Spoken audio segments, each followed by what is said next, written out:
The international communities and the European institutions failed Palestine, failed Palestinians across the world. Israel has learned that it can act without consequences and has acted without consequences for decades. This didn't need to happen if the international community held Israel to account. The stand up for human rights, basic human rights, because if it happens in Palestine, it can happen anywhere and it will happen in other countries.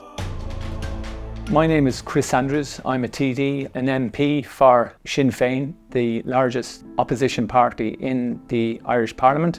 I hear governments now and the Irish government recognising the state of Palestine. I think that is welcome, but it should have been done so many years ago, because that blockade, for anybody who was there, anybody who saw it, any casual observer would see that the Gaza blockade was inhuman and contravened international law, and yet they were allowed to get away with it for 17 years. I find it hard to understand, but we have to keep fighting, and we will keep fighting for justice.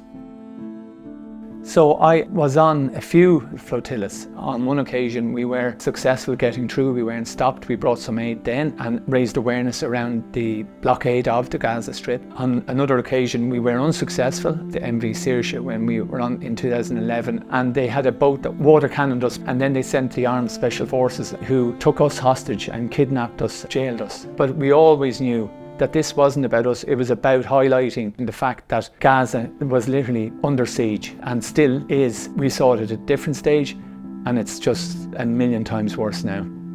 You know, the flotilla sends a signal to the world that this isn't just about Palestinians, this is about human rights. It's about allowing a broader coalition of people be involved. So I think this flotilla, it is having an impact. It is making governments nervous and causing them to act. There is a campaign to have the ships reflagged. The Irish government should be to the forefront of that. You know, as a society, as a country, we have such affinity with Palestine, and I would call on the Irish government to be proactive, show a leadership role and flag these ships, because this sort of activism is what drives political change.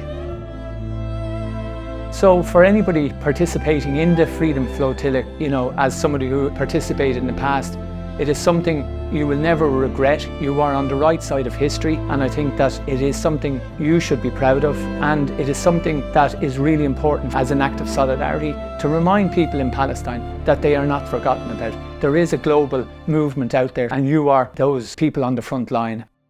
In every campaign there's ups and downs, but it's about consistency, it's about staying with it, and it's about knowing and believing that you're doing the right thing, and it's about staying human.